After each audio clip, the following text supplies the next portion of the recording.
Support for this and all the free content of Addressing Gettysburg is made possible by our patrons over at patreon.com/addressinggettysburg. Hello? This is Zog, the alternate voice of Gettysburg. He commands you to remain quiet during the presentation.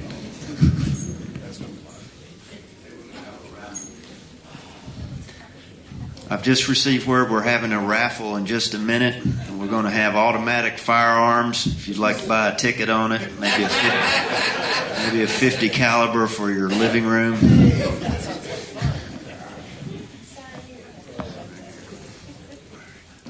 See what we're going to do here. All right. So, if you don't know who we're talking about old Earl out here. And I am only 1 minute late. I am very happy about that. Man. I don't know. I had my first, since I last saw you for the Mason thing, I had a eulogy I had to do. And I've never done a eulogy before. My 101-year-old friend died back home in Houston, and his name was John Calvin, and he was Presbyterian. No Christians in the crowd today, you wouldn't get that. You should consider going. I don't know, it was the hardest thing I ever did. It was a lot harder than I expected it to be. I've never talked really about John Calvin. I don't guess it ever came up in conversation. But basically, I met John Calvin when he was a measly 70 at the time, and there's a lot of things happening in the 90s that got me into the Park Service. But long story short, John Calvin had a lot to do with my present career. I mean, we sat down on his living room. I was trying to even just get on part-time with the Park Service. And we literally sat down on his living room floor. I've been rejected for 3 years trying to get a part-time job with the Park Service. And we sat down with his rotary phone. Y'all remember those? Where you had to wait. You know, when you watch the old horror movies, that lasts forever. 9, 1, 1. Hello? We sat down, and he, through his urgings, I finally got a part-time job at Petersburg. So, I don't know if this is the program to dedicate to John Calvin, but I'd like to remember him today. It was a dear friend of mine. Today we're going to talk about Earl Van Dorn, who, if you don't know, and I love this, if you don't know who Earl Van Dorn is, you're in for quite a ride coming up. Earl Van Dorn does any other name besides Earl Van Dorn conjure up visions of dashing gallantry and nighttime frolicking like him? None of the husbands answered. All the single dudes answered. Let's see if this thing's going to work. There we go. I've actually been to that house. It's been a long time. Earl Van Dorn was born in Port Gibson, Mississippi. That's the same town as the future Civil War battle. Straighten these out. And during the Vicksburg campaign, Port Gibson is the same battle from the Vicksburg campaign. He was born on September 17th. That's an easy date to remember. 1820. So he would have been 43 at the time of his death. He came from a wealthy and influential family. His father died when he was 16, prompting him to seek the military as a means for a career. Well, fortunately for old Earl, you know, half of life is... I didn't do it, did I, man? I should have done. Half of life is skill, and the other half of life is showing up. Well, that's my motto, but who do you know, right? And guess who his relative is? His great uncle, Earl Van Dorn's great uncle was Andy Jackson. All right, there's your first big oh. All right, and so Andrew Jackson got Van Dorn appointed to West Point Military Academy, and he did pretty good. Upon graduating in 1842, he ranked 52nd out of 68 men. What's wrong with that? I think I was lower 20% percentile of my high school class. Yep, sure did. Luck and perseverance, right? 2.4 GPA in college.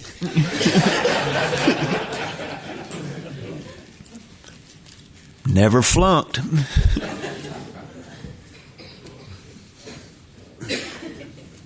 Don't want no A graduates. We're sending you to the moon.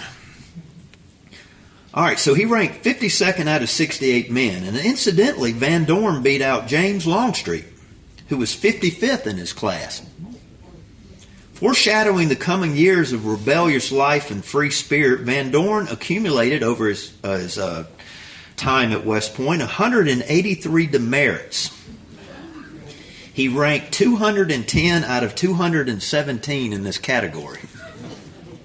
Such offenses that he was charged with included failure to salute in passing, tobacco smoke in quarters, failure to attend church. Most of y'all probably flunk out. They had that stricture today, wouldn't they? And as well as, I've never heard of this one, as well as not suppressing the profanity of his friends. He got charged with that. The first assignment upon graduation for the newly minted second lieutenant was a short assignment at Fort Pike, Louisiana, then on to Fort Morgan in Mobile, Alabama. His collateral duties at this post sent him to the arsenal at Mount Vernon, which is a little bit north of Mobile. And while there, he met, and I have a typo on my sheet here. While there, he met 16 ear. Not year, but ear. That's kind of apropos. He met 16-year-old Martha Carolyn Godbold. Not Goodbold, but Godbold. And after a speedy courtship, they married in December of 1843. I couldn't come up with the wedding picture, so that's what you get. Carrie, as she was called, was I forget how I searched for that. Carrie, as she was called, was remembered, quote, as a girlish-looking little woman, modest and shy, slight and graceful. Although married, Carrie's parents still did not want to let go of their baby girl. So she stayed at her parents' house while the Army carried Van Dorn elsewhere. And since 1843, for 20 years while they're married, she basically never leaves her parents' home. I mean, he goes there and she'll come out. I mean, she's not like, tied up in there or whatever, but she never goes on a deployment with him. She's always back at her parents' house through everything that I'm about to tell you, the rest of his life. In 1846, war with Mexico broke out, and Van Dorn was assigned to the 7th United States Infantry. He began his war career at Fort Texas in Brownsville, and when the American flag fell from the pole during a firefight, it was Van Dorn who volunteered to dash 100 yards outside the post to rehoist the flag. In 1847, he was transferred to Winfield Scott's command, where he earned 2 brevet promotions for conduct. One promotion to the rank of captain came in April at the Battle of Cerro Gordo, and the brevet rank of major came at Mexico City, where he was wounded in the foot. Following the Mexican War, the Army assigned him to various posts across the country, such as Jefferson Barracks in St. Louis, Baton Rouge, Louisiana, and Florida, fighting the Seminoles. Pascagoula, Mississippi, he was in charge of, quote-unquote, the military asylum. And I've been intrigued by that ever since I typed it.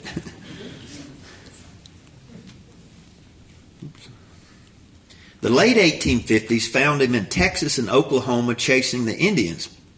On October 1st, 1858, he was seriously wounded at the Battle of Wichita Village. while holding the reins in his left hand. Apparently he was out front. You know, the big officers usually get the best horses. So he was chasing these Indians, and he I think 2 or 3 of them were on the same horse, and he shot the horse. And so what happened to the Indians? They went tumbling out on the ground, and Van Dorn rides up. Of course, I doubt they speak English, and he don't speak Indian. So there you have a problem right from the get-go. But while he's up on top of the horse, apparently one of the Indians at point-blank range drew back his bow and shot Van Dorn with an arrow, and it seriously wounded him. While holding the reins in his left hand, an arrow that would probably have hit his heart went through his arm just above the wrist, and after passing between the 2 bones right here, stopped near the elbow. Another arrow fired from below his horse struck him on the right side, puncturing both lungs and stomach before exiting his left side. Must not have hit anything solid.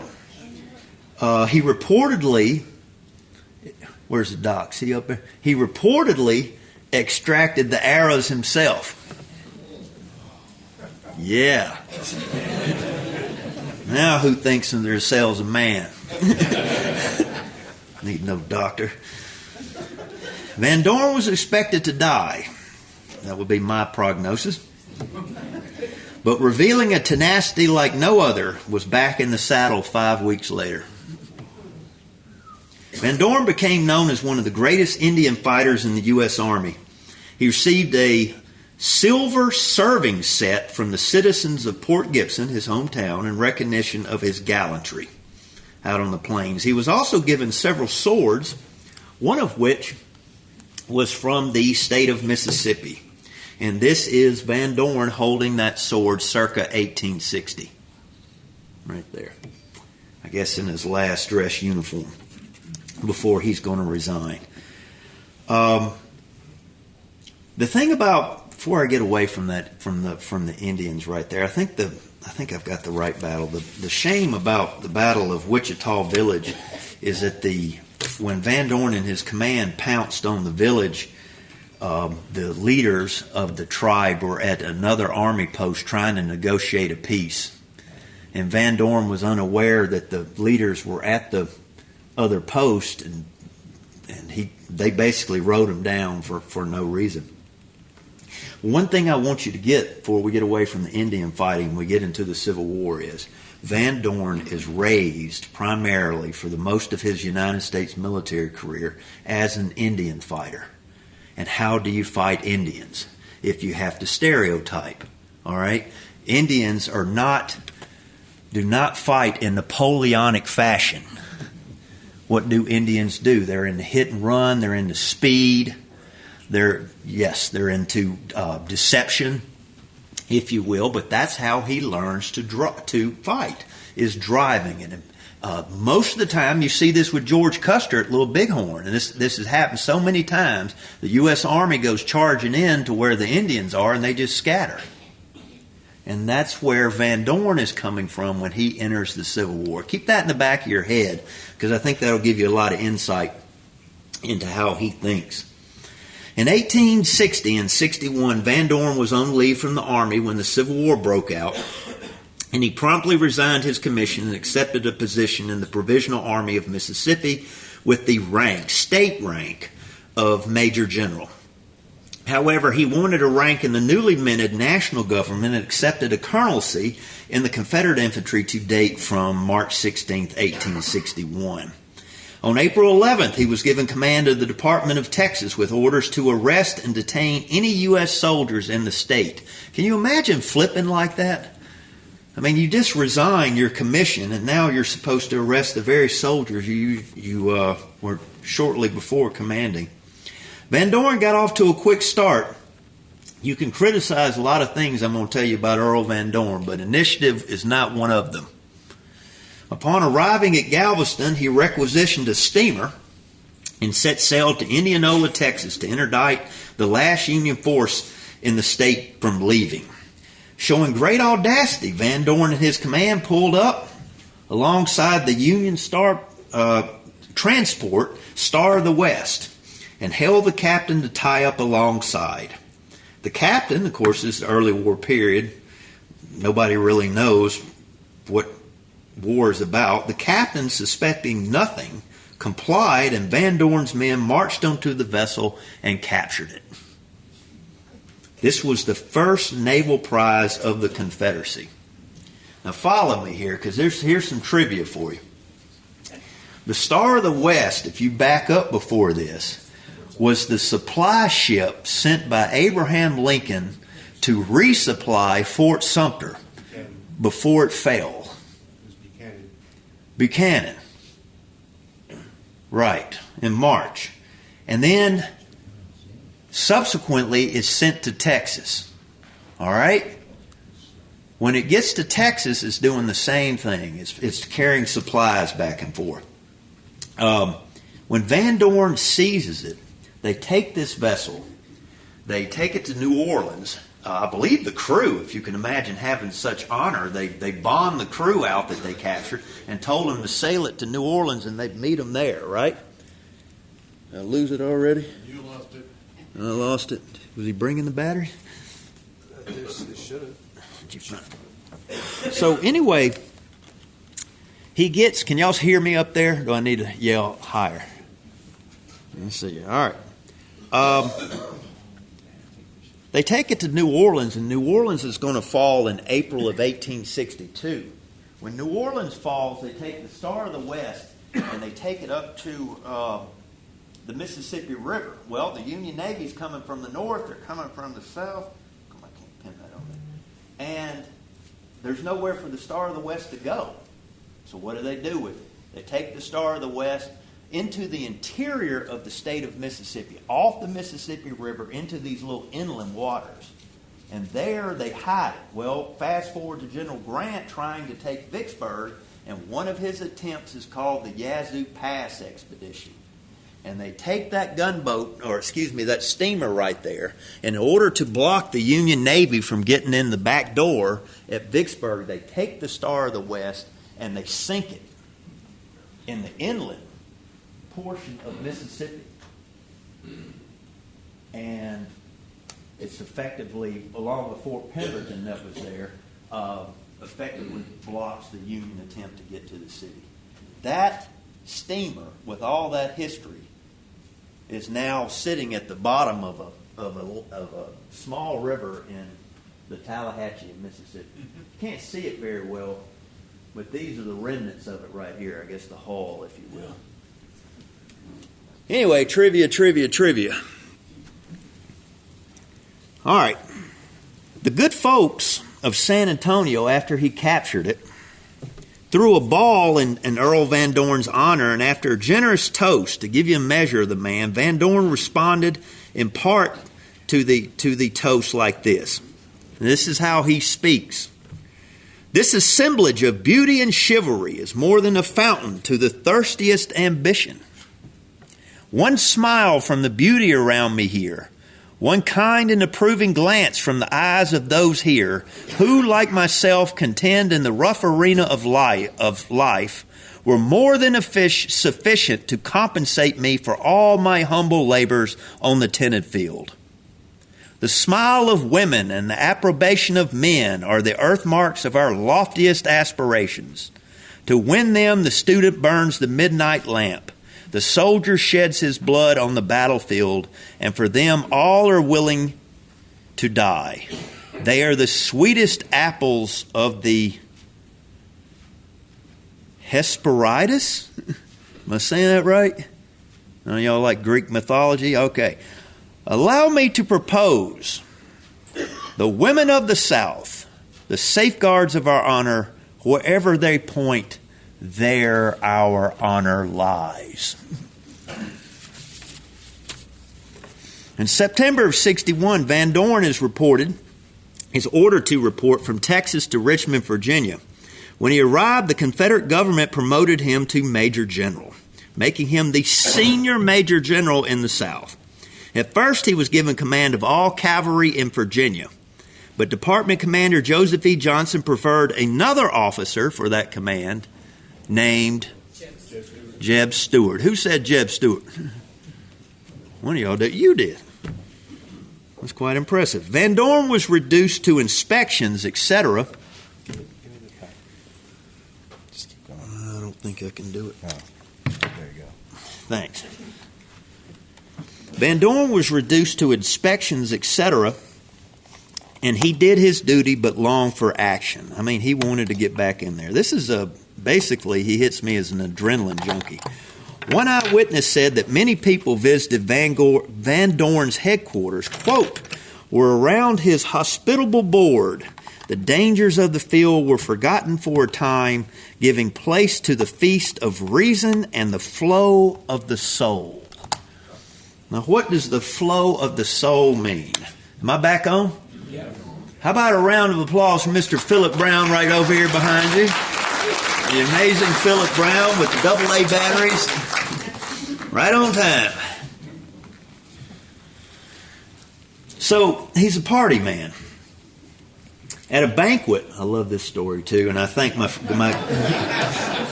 I didn't have a picture for this. Y'all still missing the 11th Corps? You won't get this next week. Zach's a godly man. He ain't looking up pictures like that. Oh, makes me thirsty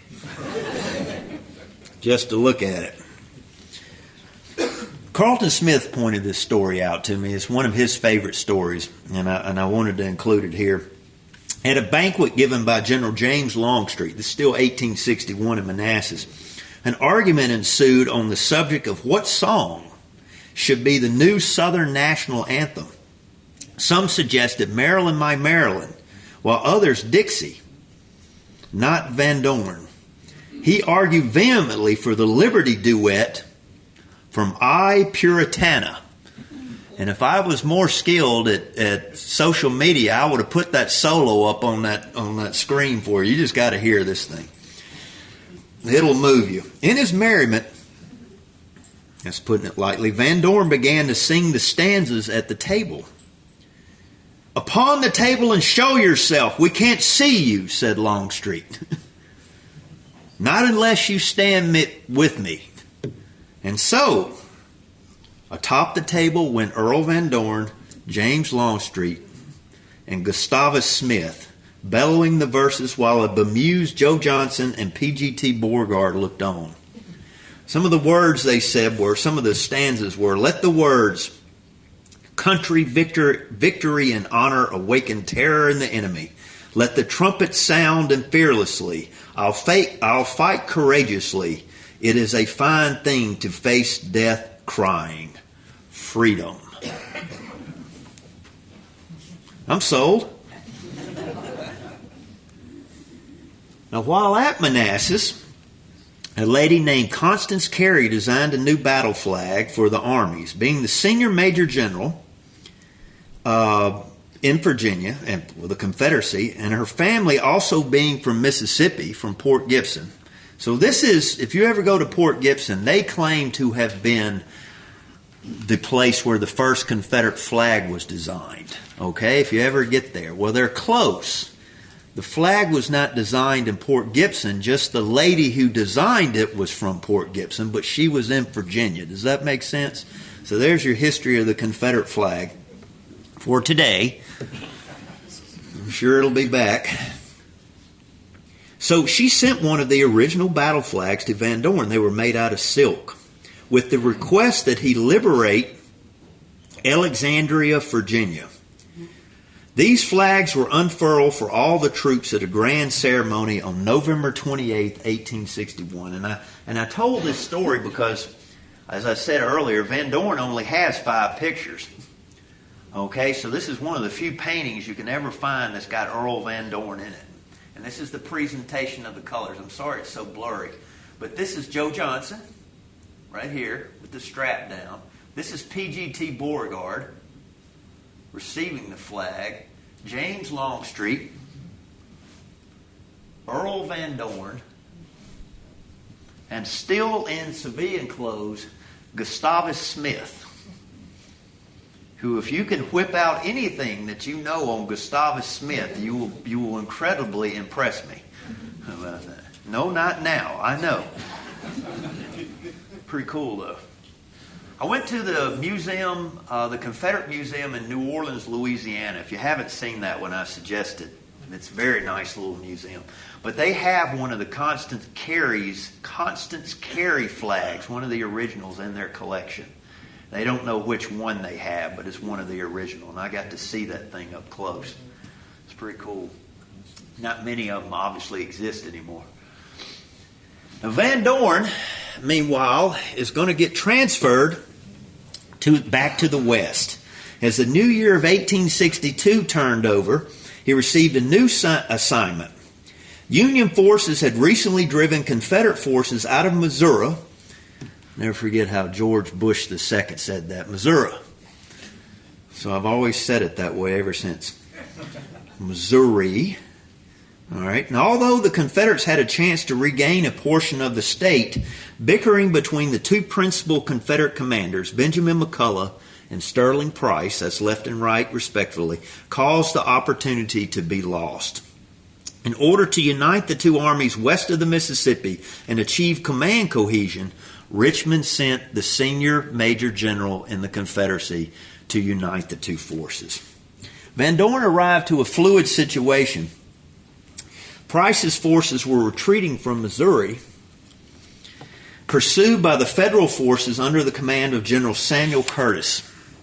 Van Dorn ordered McCulloch and Price's forces, 16,000 in total, including approximately 1,000 Indians, commanded by Albert Pike, to unite for a counteroffensive.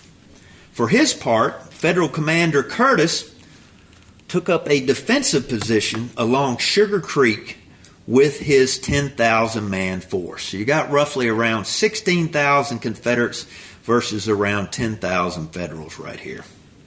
Now, Van Dorn apparently was a pretty good defensive position. Here's Sugar Creek at the bottom of the map, and this is just the topography map with none of the Confederate movements on it. But this is the initial Union position right here. Van Dorn does not want to assault the Union force behind this strong defensive position. So what he decides to do is to flank it. I'm going back to Indian warfare. Go back to Custer. What's he try to do at Little Bighorn? He tries to come in all at once, doesn't he? He's going to try to replicate that again. Well, look at there. You just never know who you see on the front row, do you? All right, so you look at this right here. Van Dorn's going to try to flank him, or he is going to try to flank him. And so basically he's going to come in from behind the Union Army right here. To give you an indication, here's Leetown. I'm going to be talking about that. And here's Elkhorn Tavern. That's the more famous site. So you got two sites. So here comes Van Dorn. The Confederate march was slow, too slow to surprise Curtis. In an effort to speed things up, Van Dorn divided his forces into two halves, sending Price on a circuitous route about 8 miles behind Pea Ridge to cut off Curtis's retreat route, and meanwhile McCulloch, with the other half of the Confederate Army, would advance along the Ford Road and effect a junction with Price. In other words, doesn't show it on the map, but Van Dorn gets to approximately right here in this area, and he divides his army into two parts. The left part under Price is going to go around this road and cut the Union retreat off back here. McCulloch is going to come this way, and the two wings are supposed to meet somewhere here behind Curtis's Union army. Does that make sense to everybody? Well, here is something you're going to hear me state over and over and over again about Earl Van Dorn.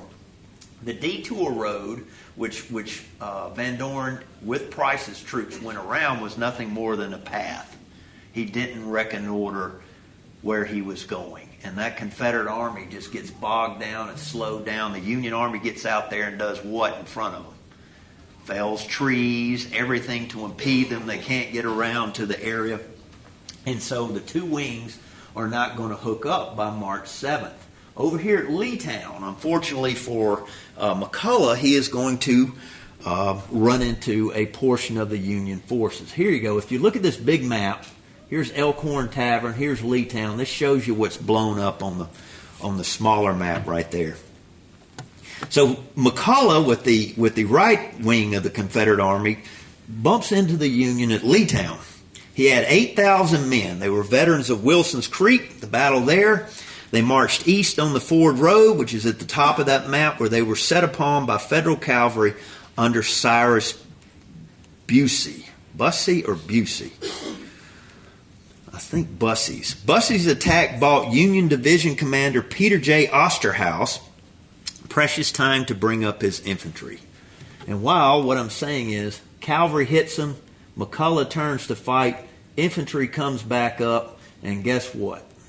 They start getting driven back. The Confederates just can't get unwound right there. Confusion started to reign in the Confederate ranks, and basically they started to fall back.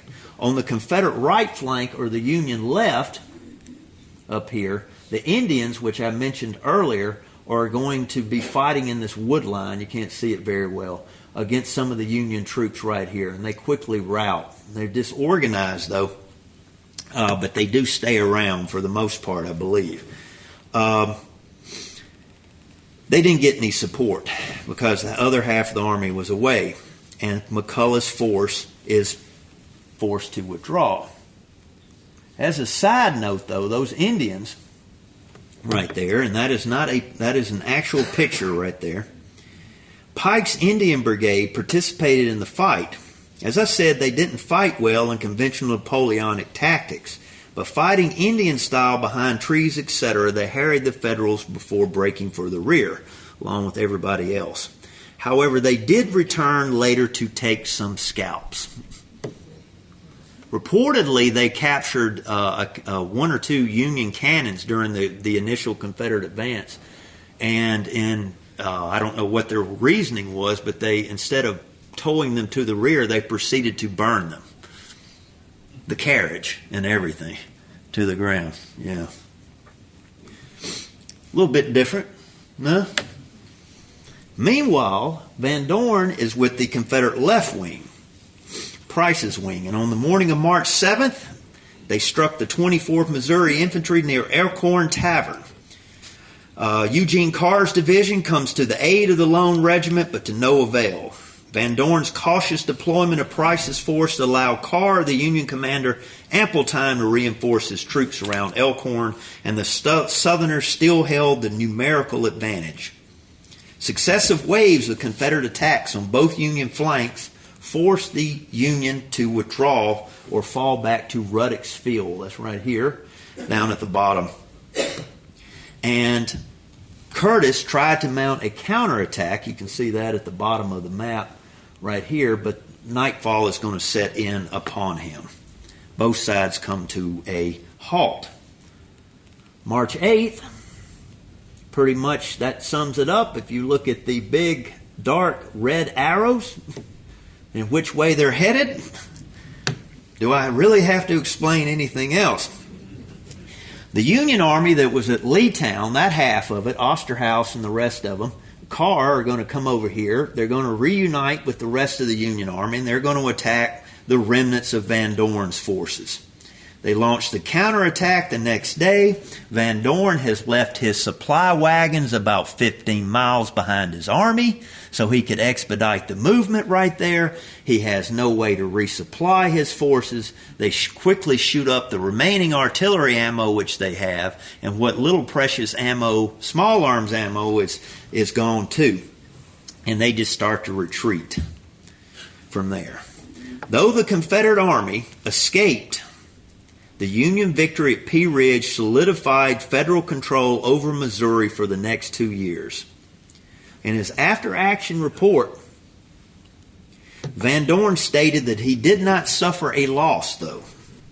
"I was not defeated," he said, "but only foiled in my intentions. I am yet sanguine of success, and will not cease to repeat my blows whenever the opportunity is offered." And to take 1 second and think about what he did there, the Battle of Pea Ridge. Divides his forces, he fails to reconnoiter, and he attacks impetuously. Earl Van Dorn. That warfare will work with what kind of enemy? Indians. But in Napoleonic tactics, European-style tactics, that's very, very dicey to try to attempt, say the least. Now next, Van Dorn and his forces, that same army, are called back to the east, across the Mississippi River, to join Albert Sidney Johnson's counterattack against U.S. Grant's forces in Tennessee. Van Dorn's army would not make it in time for the Battle of Shiloh. The aftermath of the battle, though, brought another change in assignment for him. With Albert Sidney Johnson dead, Beauregard took command of the army, evacuated Corinth, and subsequently got sacked by President Jefferson Davis. Meanwhile, New Orleans fell to Union forces. The city's Confederate commander, Mansfield Lovell, retreated to Vicksburg to make another stand along the river, and President Davis, feeling stronger leadership was needed, fired Mansfield Lovell and placed Van Dorn in charge instead of an army instead he placed him in charge of the Department of Southern Mississippi and East Louisiana. What did Van Dorn do with his opportunity? While he's at Vicksburg, he set about to construct river batteries to ward off the Union gunboats while strengthening the land defenses ringing the city. And he was successful. After the Union Navy withdrew, he ordered John C. Breckinridge, Van Dorn did, to mount a counterattack and retake Baton Rouge, which resulted in that battle and a defeat. But the one thing I mean to stress to you, Van Dorn, in command of a department, what are you getting? Aggression, aggression, aggression. Offense, offense, offense. Speaking of which, Van Dorn reunited with his old pal, old Pat Price, who I showed you a picture of earlier, Sterling Price, to attack Corinth, Mississippi. The offensive was in conjunction with the other Confederate offenses in the fall of '62. You remember Bragg's invasion of Kentucky? During the fall, you remember Robert E. Lee in Maryland, which results in the Battle of Antietam. All of that. And Corinth is part of this prongs of offenses across the board. Van Dorn at this time, in the fall of '62, had an army of 22,000 men. I know that's small compared to what we're used to here at Gettysburg, but that's pretty big for a backwater at that point of the Civil War. 22,000 men. He's opposed by a Union force of 23,000 men under William S. Rosecrans. To confuse the Federals, Van Dorn first marched north and passed Corinth before turning back to attack. He ran into bad luck, though, over delays in rebuilding a bridge across a small river, which allowed Rosecrans time to concentrate his forces at the city. Corinth was already ringed with fortifications, some built previously by the Confederates and some along a new inner line built by the Federals. On October 3rd, oh, by the way, that's the Van Dorn flag. If you've got one of those in your drawer, you could probably retire. Everybody's thinking right now, right? I wonder what he's got in there. He's got everything. I bet he's got one of those. On October 3rd, Van Dorn is going to strike the outer ring of fortifications. Historian Kenneth Williams says that Van Dorn made a tactical error in the deployment of his troops. Instead of a broad front, which Van Dorn utilized, Dr. Williams, said that Van Dorn should have kept more reserves so he could strike the inner line of defenses on the same day. In other words, to have momentum behind his attack. He was too thin when he struck on October 3rd. And, of course, in true Earl Van Dorn style, he once again did not reconnoiter the Federal position.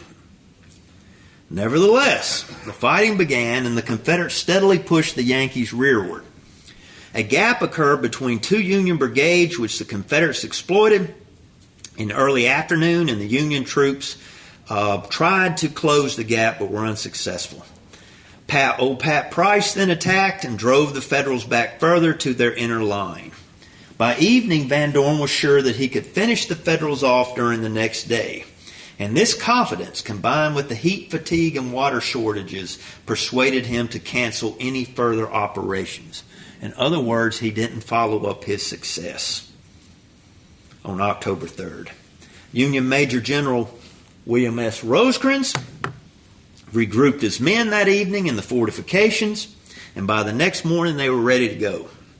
Van Dorn had planned to attack at daybreak. One of his generals, though, gets sick.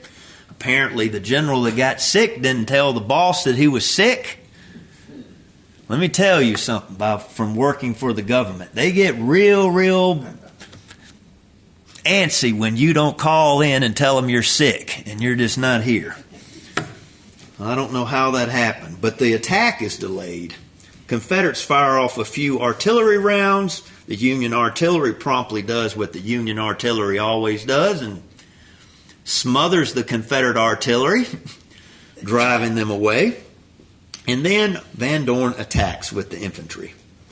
He incurs heavy casualties, but the rebels continued on, right up to the Union fortifications. They stormed Battery Powell and closed in on Battery Robinette. Here's Robinette right here in that area.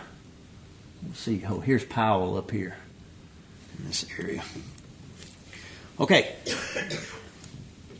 Where desperate hand-to-hand fighting ensued. A few rebels fought their way into Corinth, literally into downtown, but the Federals quickly regrouped and counterattacked and drove them out. Continue on to recapture Battery Powell. This forced Van Dorn into a general retreat. Rosecrans postponed any pursuit until the next day, and that's where he messed up. And as a result, Van Dorn was defeated but not destroyed at Hatchie Bridge, Tennessee on October 5th. I can remember reading these casualties for the first time when I was a little kid in Mississippi and I first started reading about the Civil War. And I'll never forget, even at that young age, how these casualties stood out to me. Rosecrans' army, the Union Army, lost 2,520 men. That's 355 killed, 1,841 wounded, and 324 missing. Van Dorn's losses were 4,233. 2,500 versus 4,200. 473 killed, 1,997 wounded, and 1,763 captured or missing.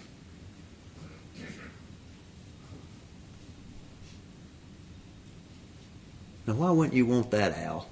That's some good information right there. This picture is of the Confederate Dead right here, in case you hadn't figured it out. And this is Battery Robinette. You can't see it very well in this black and white picture. And this right here, ladies and gentlemen, is Colonel William P. Rogers from the 2nd Texas. He rode up on horseback to the fortification. There's actually a picture of his dead horse, but I didn't choose to pick that one up. It's a clear picture of him. And his horse went down, and he as he rolled off the horse as it went down, he grabbed the 2nd Texas flag and carried it into the works, and he became the 5th color bearer killed at the Battle of Corinth against that assault, in that unit, against Battery Robinette right there. And of course, here they come. They take pictures of him, along with the rest of his Texans. Neat, though. You don't see too many identified people in Civil War photographs of this type. What else can I bring to the table here? Oh. After the Battle of Corinth, the Confederate government lost faith in Van Dorn's ability to lead an independent army. Would anybody like to debate that? They sent John C. Pemberton to supersede him as the new Army and departmental commander. And Van Dorn received, or got demoted, if you want to call it this, a corps command as a result. And that, if you're a Vicksburg fan, is one of the little side notes in the American Civil War. When people ask or people wonder, how did John C. Pemberton ever get to be a lieutenant general in the Confederate Army without any field experience, having done nothing? It's this moment right here. Because Earl Van Dorn was a senior major general in the entire Confederate Army. And when Pemberton showed up, Van Dorn outranked him. So in order to solve the dilemma, guess what the Confederate government did? They promoted Pemberton. And that was a fatal error in hindsight.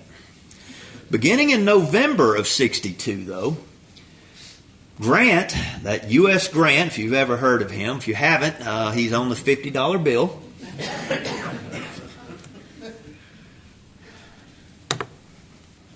No, I shouldn't even look because I know it's not in there. It's going to start an offensive from Tennessee coming down to Jackson, Mississippi, and then therefore into the back door of Vicksburg. Most people are familiar with the last campaign. I'm talking about November of 1862, folks, not the spring of 1863. So follow me here. This is called the Overland Campaign of 62. Grant starts right here at Grand Junction, and look what he's doing. Grant has not figured out that he can live off the land. This campaign is going to teach him that for the rest of the war, but he doesn't know that at this point. He's learning on the fly. He starts his army down through here, and the Confederates under Pemberton and Van Dorn slowly fall back across these rivers. You got the Coldwater right here. You can see it labeled right there. The Confederates have a small defensive stand here. They fall back to the Tallahatchie around Abbeville, Mississippi, and then they start falling back toward Grenada and the Yallabushy to get behind here. 3 successive streams. The reason the Confederates evacuate the Tallahatchie line is that William T. Sherman starts an advance in his own right from Memphis. And what it does is it outflanks the Confederates here at Abbeville and forces Pemberton to withdraw back to Grenada. But here's my point, getting into Earl Van Dorn. Grant's supply depot is in Kentucky. How many rail lines does U.S. Grant have feeding his army in northern Mississippi? He has one, basically. He has one. Grant does not allow Sherman to rebuild the Mississippi and Tennessee Railroad right here. That supply line goes all the way back to Kentucky right in here. The Confederates are here. The further they withdraw into Mississippi, their supply depot is at Jackson, Mississippi. The Confederates are getting closer to their supply depot. Grant is getting further away, and he's literally having to rebuild the railroad on the fly. Now, a Texan and one of Van Dorn's cavalrymen in his corps is going to come up with a novel idea about what if we went behind Grant, his army, which is roughly about between Water Valley and Oxford in this general area. What if we sent the cavalry around in a circuitous route and strike Grant's forward supply depot at a place called Holly Springs? And you know what? They send that letter up through the chain of command to Pemberton, and the Texans say, they propose their idea, and in the midst of that letter they say, we will undertake this if you will give us Earl Van Dorn to lead it. And Pemberton, we always criticize Pemberton. Let me say something positive about him. Pemberton acquiesces and orders Earl Van Dorn to leave that infantry corps and take command of the cavalry. It is a good decision. What is Earl Van Dorn's background? He's in the cavalry. That's right. And now he's back in a role which he is better suited. Pemberton has found something that Van Dorn is good at. With 3,000 troops, Van Dorn is going to leave out and loop around to Holly Springs until they get to the outskirts of town. He leaves on the evening of December 17th. And you talk about how luck goes right here. Is this on here? No. Pontotoc, Mississippi is approximately between Oxford and Tupelo right here. I should know right here because right here, ladies and gentlemen, is God's green earth. And that will be called a little place called Houston, Mississippi. Actually said by John Wayne in The Horse Soldiers at the very beginning of the movie. And I bet your hometown can't boast that, can it?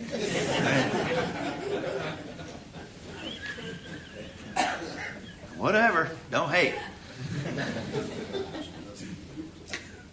Van Dorn's column comes through my hometown, at least in some accounts, comes through my hometown up through Pontotoc. And they get to Pontotoc, Mississippi, and they run into a Union column, another cavalry column, coming back from raiding the Mobile and Ohio Railroad right here. So they're headed back toward the Union Army. They've headed east, now they're headed west. The Union column, the Union commander sends 2 or 3 messengers to Oxford to warn General Grant that the Confederate cavalry's headed to Holly Springs. Then he washes his hands of it.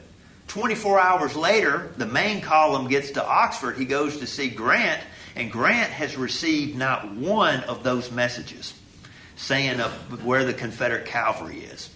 Of course, Grant jumps up. I mean, he's not a dumb man, and he telegraphs the Union commander at Holly Springs, a guy by the name of Murphy, and tells him to be on the lookout for the Confederate cavalry. This was late in the evening and of the 19th of December.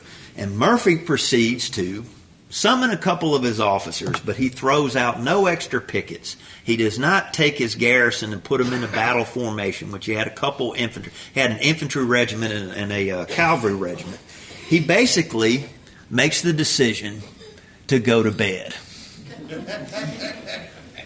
At daybreak on the 20th, Van Dorn's cavalry attacks Holly Springs from 2 directions. Once again, from 2 directions. And it is a complete surprise. Most of the Union soldiers were literally caught in their nightshirts.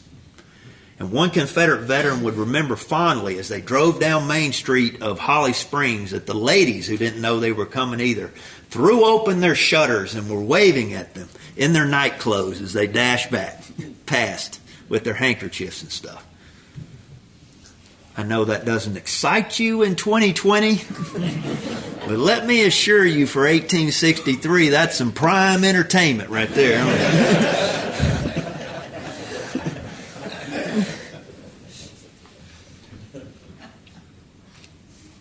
Y'all gonna be tough today, aren't you?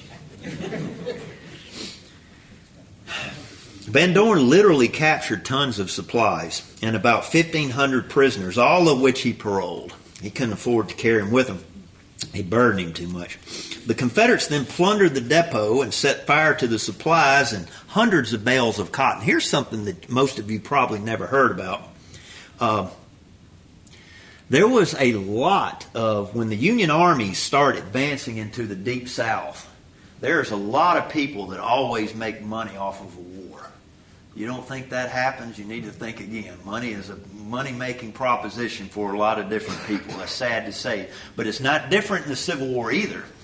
Following in the footsteps of Grant's army were what were called cotton speculators. And what they would do is they would come down, follow in the wake of the Union Army, and they would take cotton, seize it, if you can imagine the logistics in this, buy it for pennies on the dollar, and then ship it up north and flip it for an exorbitant price because cotton was in a short supply. Those cotton bales were sitting in Holly Springs waiting to be shipped north by these speculators. And those are the bales. If you can imagine all these speculators, all these sutlers too, the people that sell the wares, they're standing there literally in Holly Springs watching their life savings go up in smoke as Van Dorn sets fire to everything that's there at the point. This is going, I don't know why I'm telling you this because it has nothing to do with Van Dorn, but one of the speculators happened to be U.S. Grant's father. And he came in company with, if I knew the name, I'd forgotten it, with several Jewish men. I don't know what their role in it, but 2 or 3 of them showed up. And that prompted Grant to issue the order expelling all Jews from his department, which most of you probably have never heard of. right there. But that's all because of cotton speculation. Do I hear a murmur in the crowd? I didn't know that, man. That was worth the whole thing. Are you sure this is about the 11th Corps? I don't know. Man, this sure is good. Honey, how come you didn't bring me this earlier? I love the 11th Corps. All right, so to end the story, when Van Dorn burns the supply depot, basically Grant is rotting on a vine, isn't he? All of his supplies are gone. This teaches U.S. Grant that he can live off the land. All right, to close it up, here is, remember I told you the other column was coming from Memphis under William T. Sherman. Sherman backtracks to Memphis. Before all this happens, he literally leaves the day that Van Dorn burns Holly Springs, December 20th.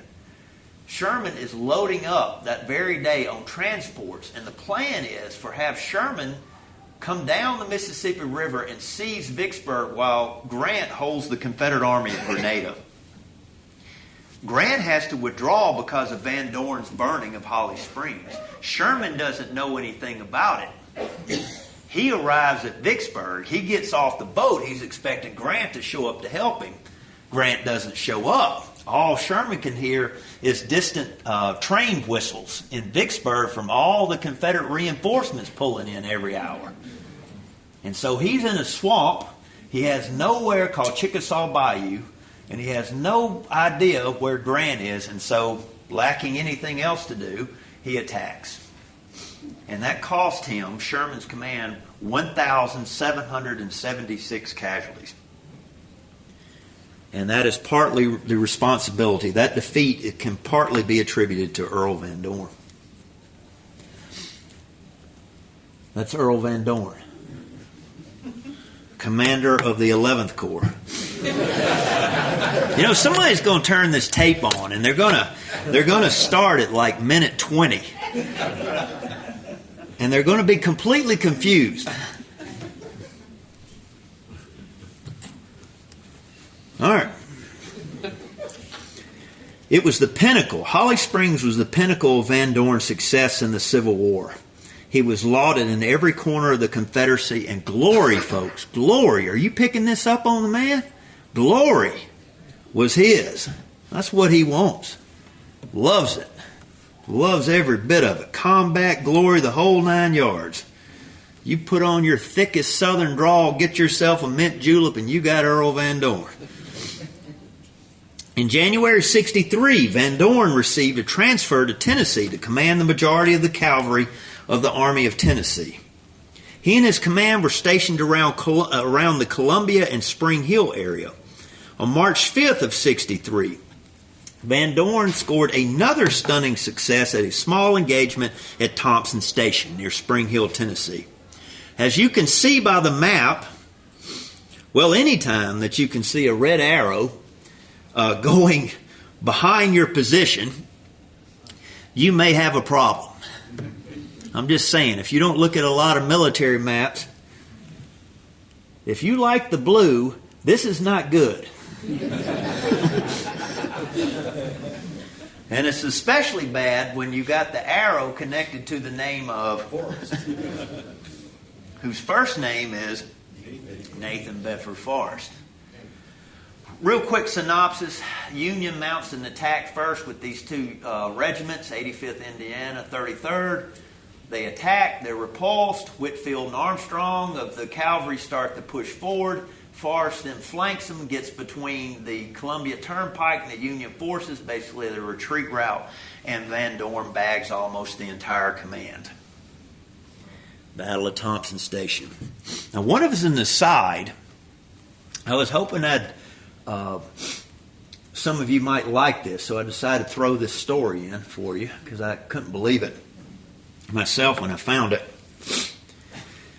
Apparently, in the midst of the battle, the 3rd Arkansas charged the Union position on the hill and suffered a repulse.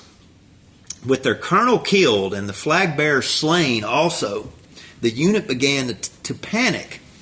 Into the fray dashed 17-year-old Alice Thompson. Picture of her right here. And she picked up the fallen banner and waved it around to rally the Arkansas men. After the battle, Alice helped to attend many of the wounded. Now tell me, I've heard of this at Gettysburg. Now you tell me how this happens right here, because it happens again. Alice later helped with the wounded, as I said, and later married the surgeon. She assisted that day. Now what is going on there? A Dr. David Dungan. The story does not end well, though. Alice died in 1869 at the age of 23. I don't have a reason. Back to Forrest, Nathan Bedford. You know, when you get two hard-fighting generals, two alpha males in one place, there's going to be some problems. I was watching two tomcats in my yard last night. The argument between Forrest and Van Dorn, which ensued in April of 63, was twofold. Van Dorn summoned Forrest to his headquarters, and he told Forrest, since Forrest had, at Thompson Station, had captured the Union wagon train. Well, Forrest wants to know, he wants to send in, he wants to crow about it. So he writes in his report, I captured X amount of wagons, I got this many saddles, I got this many bridles, this many guns, etc., etc. Well, he sends the report in, it goes up the chain of command, past Van Dorn all the way up to Braxton Bragg, and Braxton Bragg reads that and he says, oh, well, we could use that. So he sends a note back down to Van Dorn and says, we'd like to have those supplies you captured right there to refit Joe Wheeler's cavalry. Van Dorn writes a note to General Forrest and says, we'd like to have those, Bragg wants them, etc. Forrest says, I don't have them. Van Dorn summons Forrest to his headquarters and says, either you misstated on your report here or you need to turn them over. Well, Forrest probably didn't do either. It was the habit of Forrest's command after they had captured something to refit.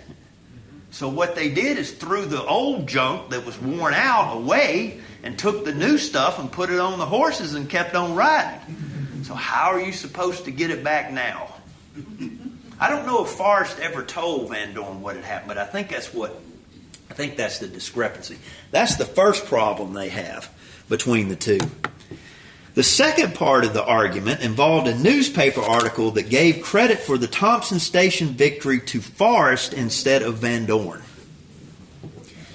In one account, Van Dorn began, there's several accounts, began by saying, this is so Van Dorn, I am informed that several articles published in the Chattanooga Rebel, that's the newspaper, in which the honors of Thompson Station and Brentwood were claimed for yourself were written by one of your staff.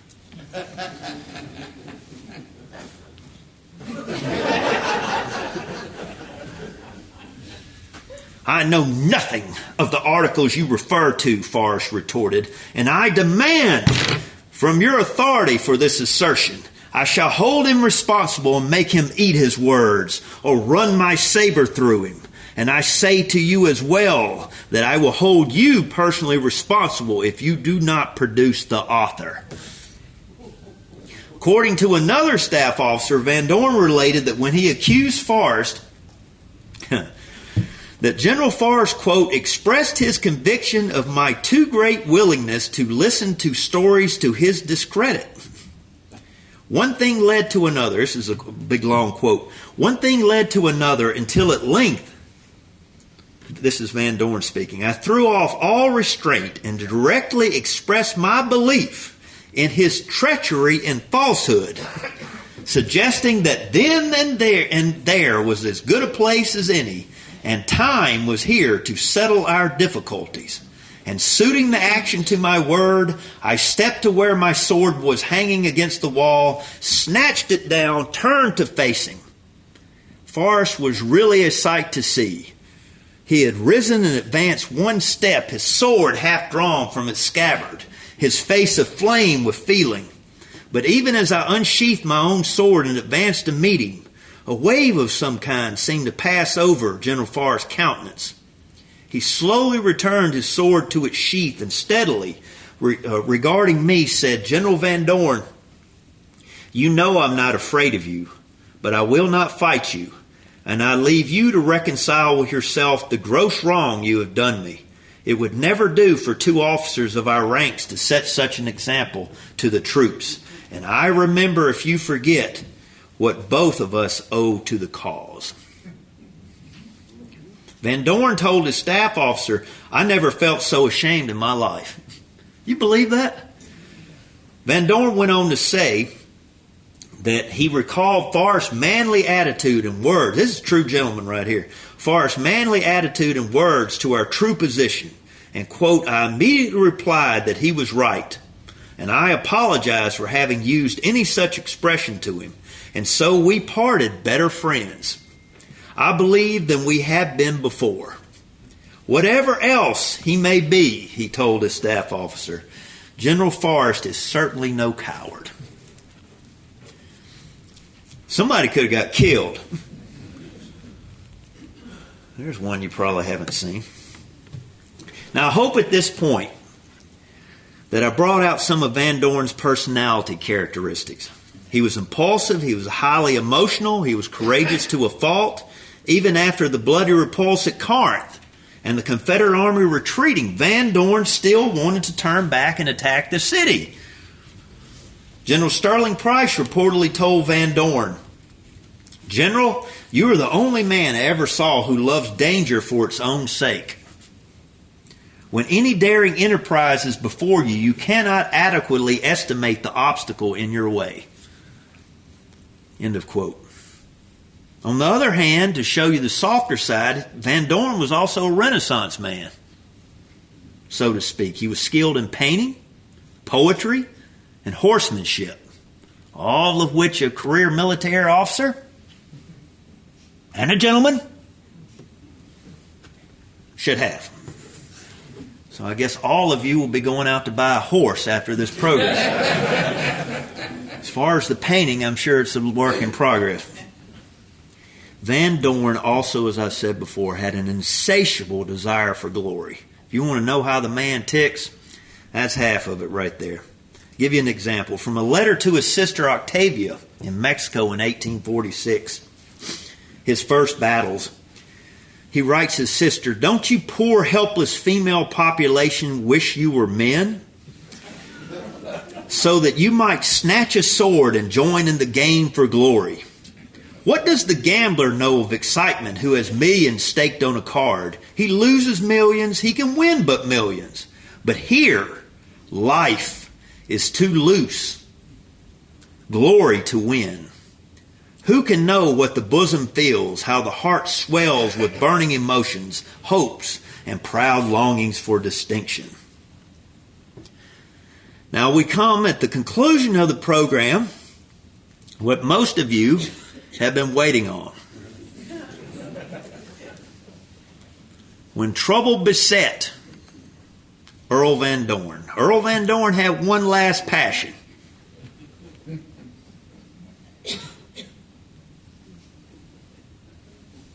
And that was ladies. A Mobile newspaper reporter described Van Dorn, quote, as the terror of ugly husbands and serious papas. Oh, come on, you can applaud that. That was funny. That was funny. There you go. Care who you are. Very good. Now y'all sitting up in your chair, right? Oh, man, he's going to talk about it. Watch this. The same newspaper reporter described the following conversation while Van Dorn was still in Spring Hill, Tennessee. Remember, he got transferred. He's in Central Tennessee the last we left him. He was having this conversation, quote, with a buxom widow of 20. There's plenty of young widows in the war. Quote, after the lively little creature had congratulated him upon his recent success, she closed by saying, "General, you are older than I am, but let me give you a little advice. Let the women alone until the war is over."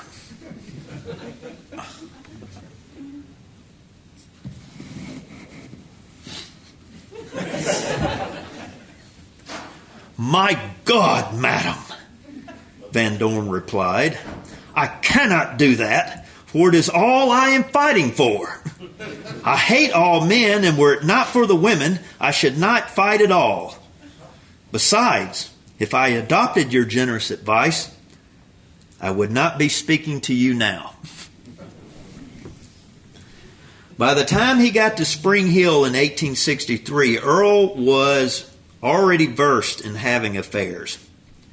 While he was in Texas from 1857 to 1860, right before the Civil War broke out, he had been married since 1843, he took up company with a local laundress named Martha Goodbread.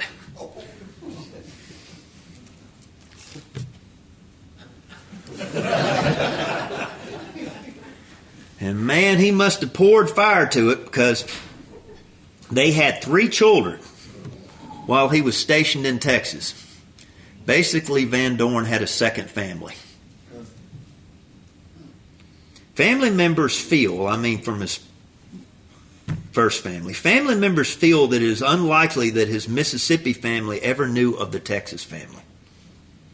A son, Percy Van Dorn, was born in 57. A daughter named, if I'm saying this right, Lammie, Lammie, Van Dorn in 1858, and a son, Douglas, in 1860.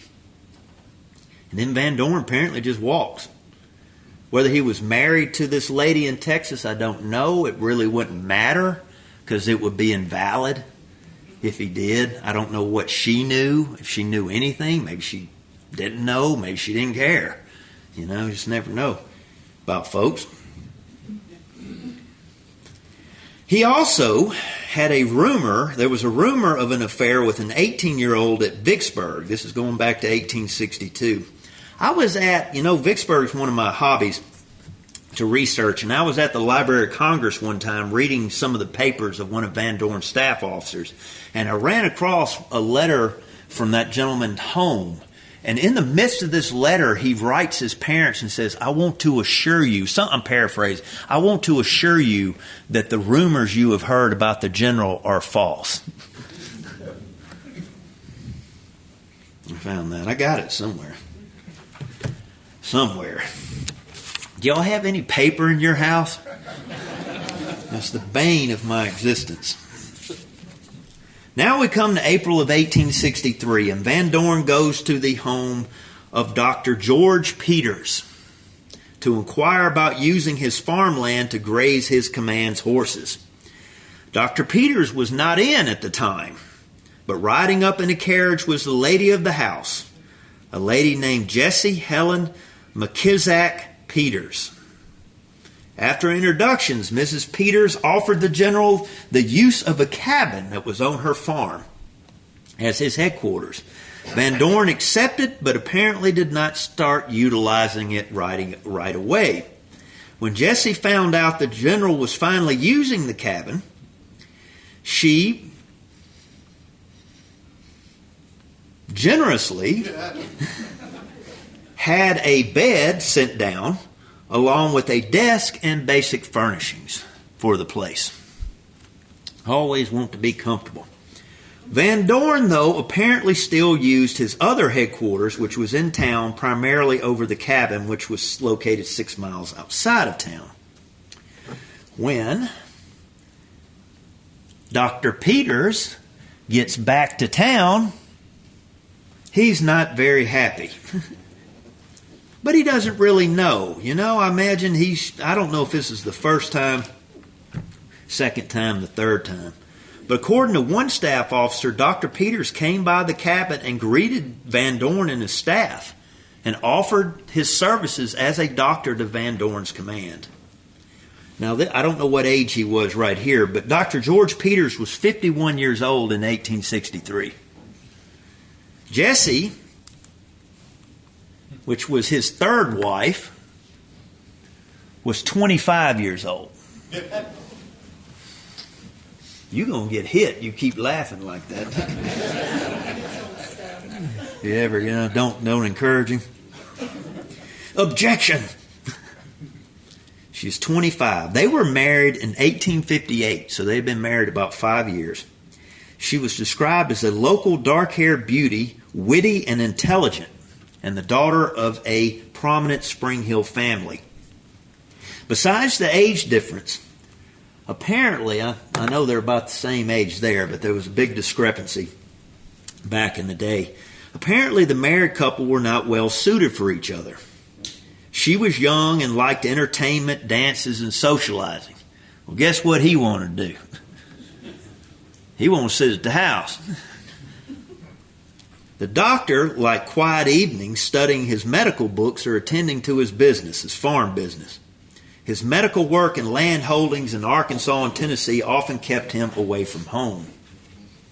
Jesse invited Van Dorn and his staff to a dance shortly thereafter. And one of Van Dorn's staff officers related Jesse floated among the participants while talking and also danced with almost everyone there. Dr. Peters was present at this gala, but apparently did not feel well. And one of the staff officers heard the couple arguing upstairs about Jesse bringing people over to the house while he was sick. He didn't like it.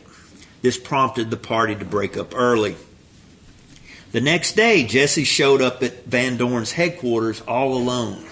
At this time, it was located at White Hall, the home of the White family.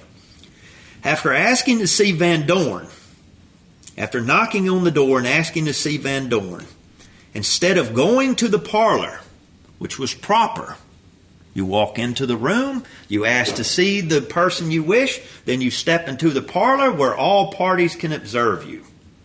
That is etiquette, the mannerisms of it.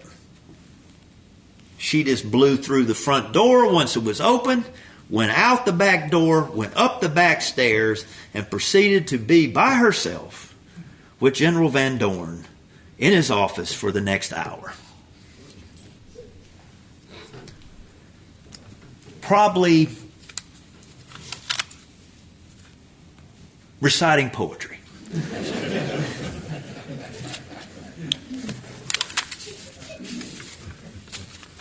In the ensuing days, Jesse came back for another visit.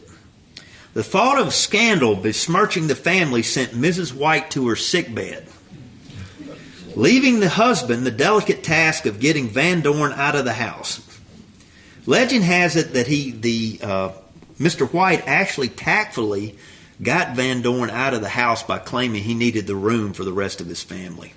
Regardless of what happened, Van Dorn moved his headquarters to the Martin Shares home known as Ferguson Hall. Meanwhile, Dr. Peters, who had been away making sick calls, returned home to hear that something was amiss. Well, old George didn't appreciate that gesture.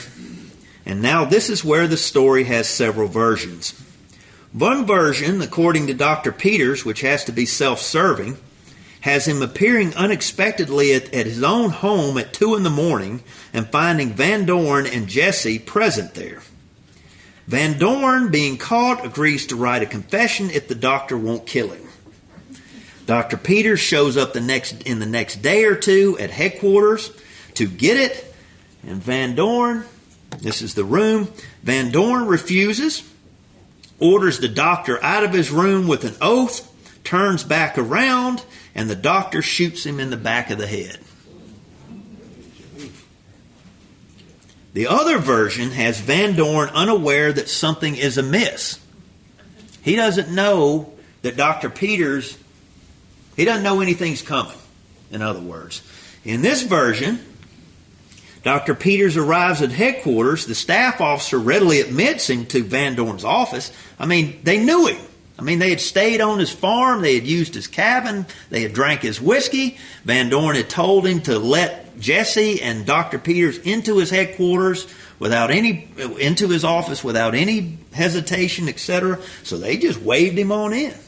The staff officer said that Peters was wearing a long, kind of like a duster or an overcoat with deep pockets. Kind of like a riding jacket, if you will. And, of course, We're not talking about Secret Service protection here. And so they opened the door up. He walked in. The staff officer closed the door, walked back outside. About 5 to 10 minutes later, according to this version, he goes in and he asks Van Dorn to write him a pass. What does he need a pass for? He's a doctor. Doctors make rounds back then. They used to go to your house. And they take chicken and eggs. I think Dolly Parton's doctor got paid, what, a peck of corn, wasn't it, or something, some eggs, for delivering her? Where else you gonna find this stuff out?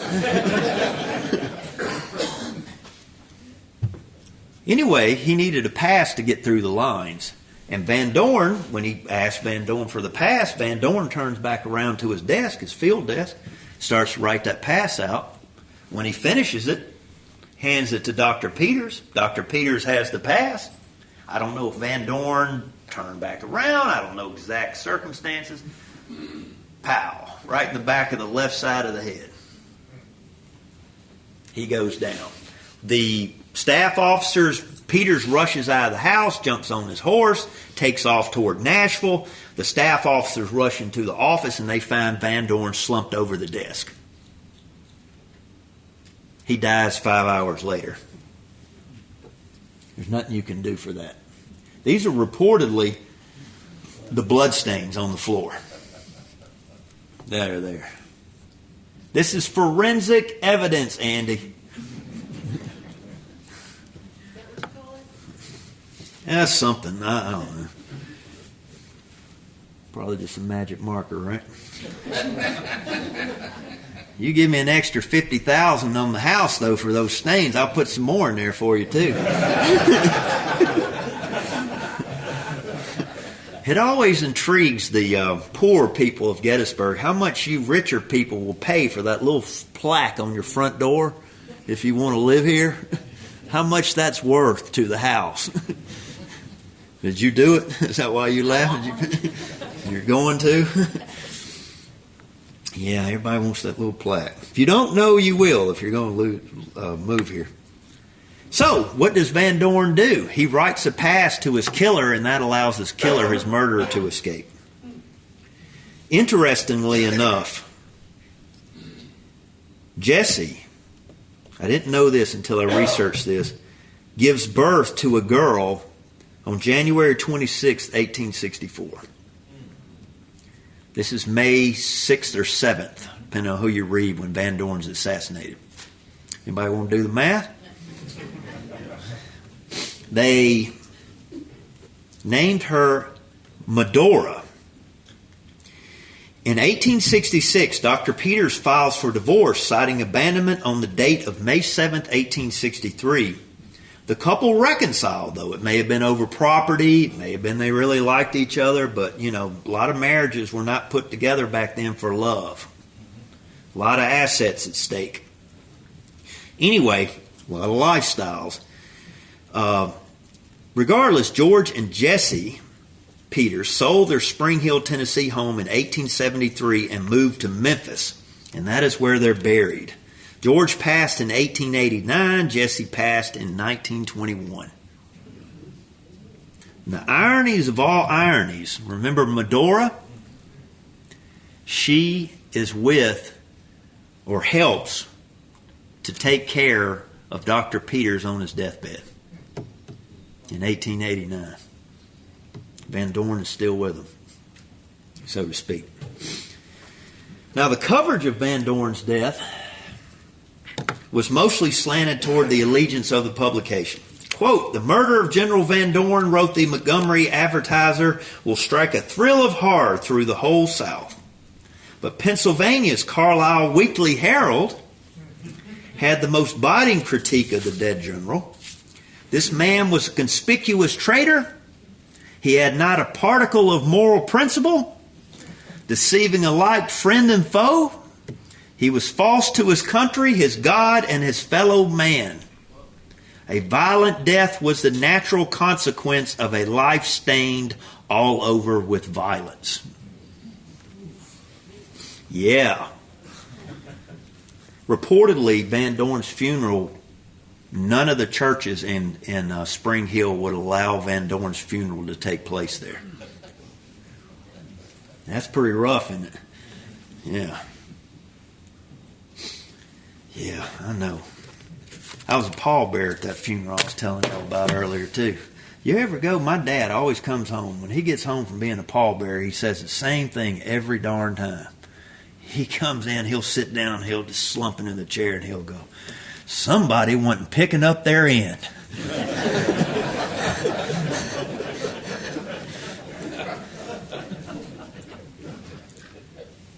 In conclusion, Earl Van Dorn could not be buried in his hometown of Port Gibson because it was under Union control. He was buried in his wife's family plot in Godbold, her maiden name, Godbold Family Plot, in Mount Vernon, Alabama. An eyewitness reported, quote, as we watched the immense procession of soldiers, the hearse drawn by 6 white horses, its gorgeous array of white and black plumes that bore the grand casket in which the dead hero lay, we thought with sorrow of the handsome face still in death and the heartbroken wife, thus cruelly widowed. His little daughter was the chief sorrow visible at his bier, the wife being too prostrated with grief to leave her room.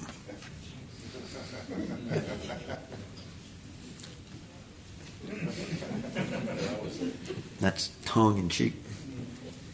In November of 1899, Emily Miller, who was Van Dorn's sister, with the help of her son, had her brother's body disinterred.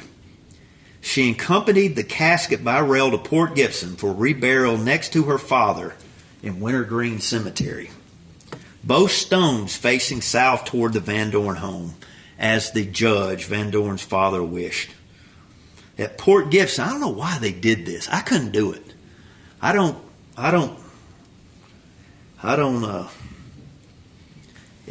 If I can, I avoid, when I go to the funeral home, the body. I don't always get that pleasure, but at Port Gibson, the casket was opened 30 years later. And the remains were found to be in an excellent state of preservation. Quote, the form was clad in the Confederate gray uniform of a major general, the belts, buckles, epaulets being intact, and around his shoulders were the soft golden curls familiar to soldiers on 100 battlefields as the intrepid warrior rode at the front of his men and urged them to battle. So you tell me, in the end, what is Earl Van Dorn known for? What do Americans gravitate toward? Do we want dirty laundry? Or do we want battlefield glory? Or do we want them both? What has entertained you the most today?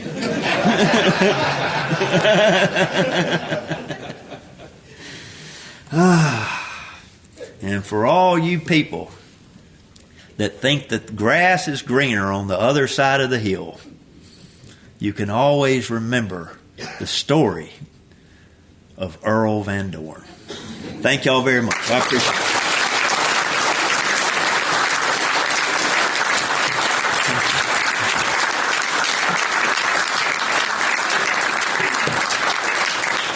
So goes the 11th Corps. We're going to do our usual thing. We're going to let you a time to get out of here, if y'all, and I'll give you a few minutes, and I'll answer any questions once everybody that wants to leave has left.